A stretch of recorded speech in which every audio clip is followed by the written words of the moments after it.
Hi friends, நான் உங்கள் விமல் சுபு.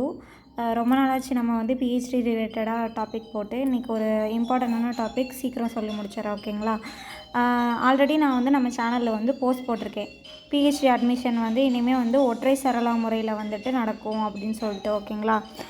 நம்ம போஸ்ட் போய் பாருங்கள். பிஹெச்டி அட்மிஷன் வந்து ஒற்றை சரளா முறை அப்படின்னு சொல்லிட்டு அந்த இதில் தான் தமிழ்நாட்டில் நடக்கும் அப்படின்னு சொல்லியிருக்காங்க. இதில் வந்து ப்ளஸ்ஸும் இருக்குது, மைனஸ் இருக்குது. எல்லாத்துலேயுமே ப்ரோஸ் அண்ட் கான்ஸ் இருக்கும் இல்லைங்களா? ஸோ இதில் என்ன ப்ளஸ்ஸு என்ன மைனஸ் அப்படின்னு டக்குன்னு சொல்கிறேன்.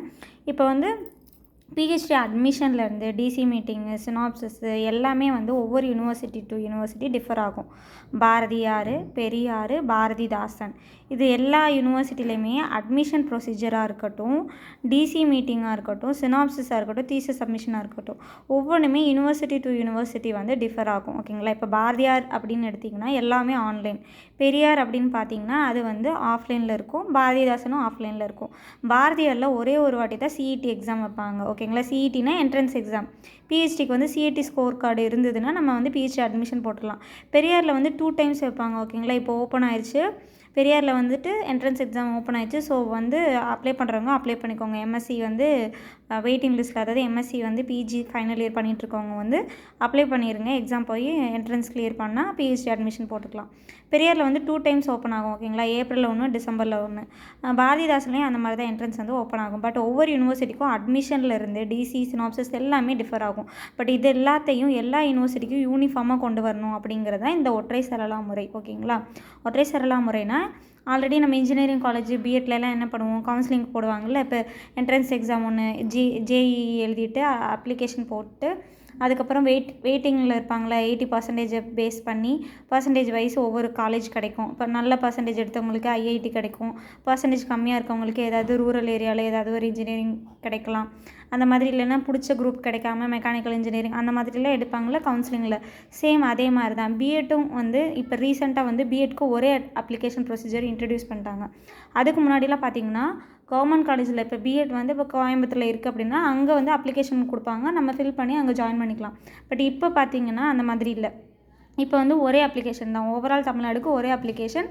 நம்ம வெயிட் பண்ணி பர்சன்டேஜுக்கு ஏற்ற மாதிரி ஒவ்வொரு காலேஜில் கொடுப்பாங்க. ஸோ சேம் அதே தான் பிஹெச்டிலையும் இம்ப்ளிமெண்ட் பண்ண போகிறாங்க. ஸோ இதில் வந்து ப்ரோஸ் என்ன, கான்ஸ் என்ன, அதாவது பாசிட்டிவ் என்ன, நெகட்டிவ் என்ன அப்படின்னு சொல்லலாம். ஃபஸ்ட்டு வந்து பாசிட்டிவ் அப்படின்னு பார்த்தீங்கன்னா, யூஸ்வலாக வந்துட்டு பிஹெச்டி அப்ளிகேஷன் இப்போ யூனிவர்சிட்டியில் பண்ணணும்னு நினைப்பாங்க பார்த்தீங்களா. இப்போ ஹைஃபையாக நல்லா வந்துட்டு ப்ராட் ஸ்பெக்ட்ரமாக என்னோடய ரிசர்ச் இருக்கணும் அப்படின்னு சொல்லி இருக்கிறவங்க பெரிய யூனிவர்சிட்டியோ இல்லை பாரதியார் யூனிவர்சிட்டிலையோ நான் யூனிவர்சிட்டியில் தான் பண்ணுவேன், இன்ஸ்ட்ருமெண்ட் நாலேஜ்லாம் எனக்கு வேணும்னு சொல்லிட்டு யூனிவர்சிட்டியில் பண்ணணும், அதுவும் பர்டிகுலராக நான் இந்த ஸ்டாஃப் கிட்ட பண்ணணும் அப்படின்னு இருக்காங்க பார்த்தீங்களா. இப்போ வந்து நான் பெரியாரில் படிச்சுட்ருக்கேன். ஓகேங்களா? பெரியாரில் நான் எம்எஸ்சி பண்ணிகிட்ருக்கேன். பட் எனக்கு வந்து பாரதியாரில் ஒரு சாரை எனக்கு ரொம்ப, அதாவது ஒரு கைடை எனக்கு ரொம்ப பிடிச்சிருக்கு. அவங்களோட வே ஆஃப் ரிசர்ச் எல்லாமே பிடிச்சிருக்கு.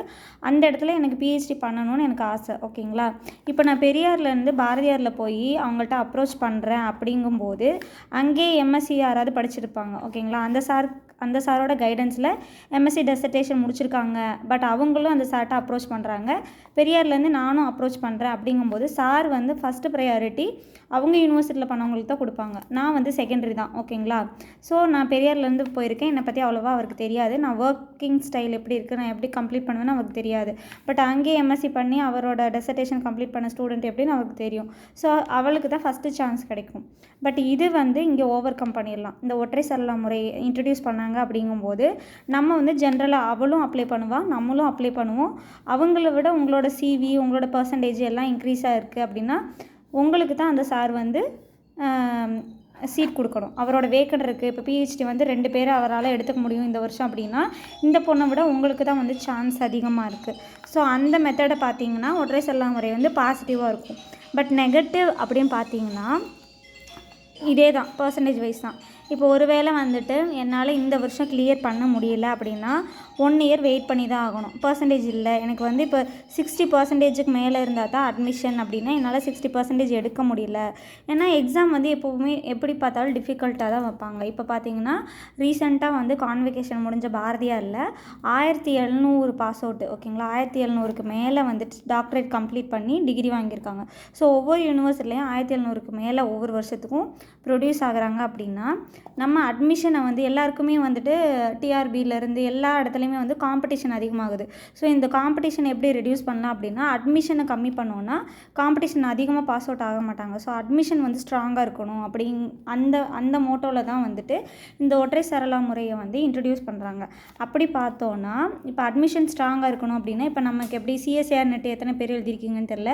சிஎஸ்ஏஆர் நெட்டில் வந்து பெர்சன்டைலு அந்த மாதிரி நெகட்டிவ் மார்க்கு அந்த மாதிரிலாம் இருக்குது. ஓகேங்களா? அந்த மாதிரி ஒருவேளை என்ட்ரன்ஸ் எக்ஸாம் வந்து டஃப்பாக இருந்தது அப்படின்னா நிறையா பேர்னால் இந்த என்ட்ரன்ஸ் எக்ஸாமே கிளியர் பண்ண முடியாது. ஸோ இந்த பிஹெச்டி அப்ளிகேஷனுக்குள்ளே கூட நுழைய முடியாமல் போயிடலாம். ஸோ ஒரு வருஷத்துக்கே வந்துட்டு இப்போ 1000 பேர் அப்படிங்கிற இடத்துல வந்து ஒரு காலேஜில் வந்துட்டு ஒரு யூனிவர்சிட்டியில் 500 பேர் அப்படின்னு மாறிடும், கம்மியாயிடும். ஸோ இந்த மாதிரி 500 பேர் அப்படிங்கும்போது காம்படிஷன் வெளியில் வேலைக்கு காம்படிஷன் வந்து கம்மி பண்ணலாம். ஸோ அதனால் என்ட்ரன்ஸை வந்து டிஃபிகல்ட்டாக வைக்க சான்ஸ் இருக்குது. ஸோ அதனால் இது மட்டும்தான் நம்ம ஃபேஸ் பண்ணுற டிஃபிகல்ட்டிஸாக இருக்கணும். ஒருவேளை நீங்கள் பாஸ் ஆகினீங்கன்னா கூட 80% இருக்கவங்களுக்கு அவங்க கேட்குற யூனிவர்சிட்டியை கேட்குற காலேஜை அவங்களால சூஸ் பண்ண முடியும். ஆனால் என்னால் வந்துட்டு மினிமம் பர்சன்டேஜ் 60 தான் அப்படின்னா நான் 60 தான் எடுத்திருக்கேன். அப்படிங்கும்போது 80 எடுத்தவங்க நிறைய பேர் இருக்காங்க.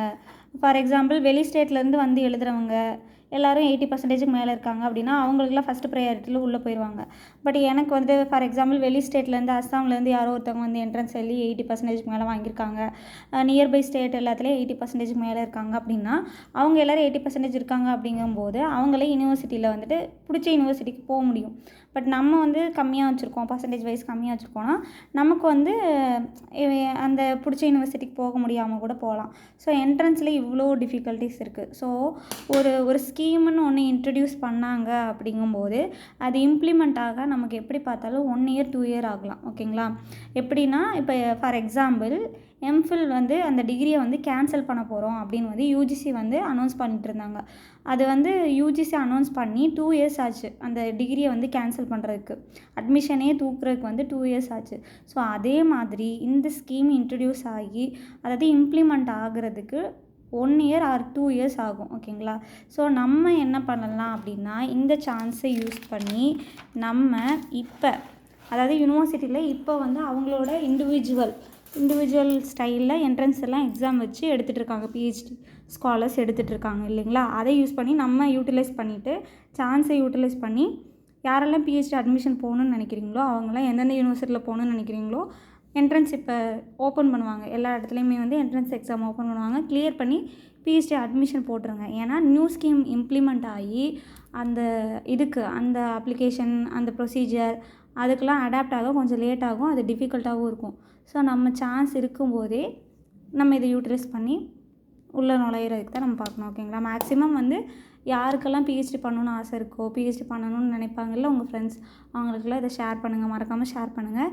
ஏன்னா இதோட டிஃபிகல்ட்டிஸ் தெரிஞ்சால் தான் நம்ம அட்மிஷன் போடுறதுல வந்து டிலே பண்ண மாட்டோம். ஏன்னா நிறைய பேர் எனக்கு தெரிஞ்சு யூடியூப் ஃபாலோவர்ஸே கமெண்ட் பண்ணிகிட்ருக்காங்க, அட்மிஷன் போடாமல் விட்டுட்டாங்க. ஒரு ஸ்டூடெண்ட் வந்து இண்டிவிஜுவலாகவே எனக்கு கால் பண்ணி நம்ம சேனல் ஃபாலோ பண்ணி தான் பேசினாங்க. அவங்க வந்து என்ன பண்ணிட்டாங்கன்னா லாஸ்ட் டைம் வந்து ஸ்கோர் கார்டு வந்துருச்சு. ஃபஸ்ட்டு அப்ளிகேஷன் போட்டாங்க. ஜூன் பேட்சில் அவங்களால சேர முடியல. ஏன்னா வந்து அந்த கைட் கிடைக்கல. பட் டிசம்பர் பேட்சில் அவங்களால ஜாயின் பண்ணி எல்லாம் பண்ணிவிட்டு இன்டர்வியூக்கு போக முடியல. ஒரு பர்சனல் இஷ்யூனால இன்டர்வியூக்கு போக முடியல. ஸோ அவங்க வந்து லாஸ்ட் 1 இயரை வந்து வேஸ்ட் பண்ணிட்டாங்க. பிஹெச்டி ஜாயினும் பண்ண முடியல. அந்த ஸ்கோர் கார்டும் அவங்களுக்கு வேஸ்ட் ஆகிடுச்சு. 1 இயர் தான் அது வந்து வேலிடிட்டி இருக்கும். அப்படி பார்த்தா இந்த வருஷம் அவங்க கம்பல்ஷன் இருக்குது.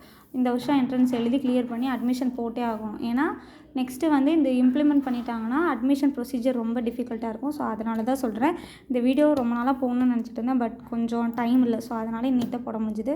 ஸோ மறக்காமல் உங்களை மாதிரி பிஹெச்டி பண்ணணும்னு நினைக்கிற ஃப்ரெண்ட்ஸ்க்கு வந்து ஷேர் பண்ணுங்கள், உங்கள் ஜூனியர்ஸ் எல்லாருக்கும். ஓகேங்களா? தேங்க்யூ ஃபார் வாட்சிங்.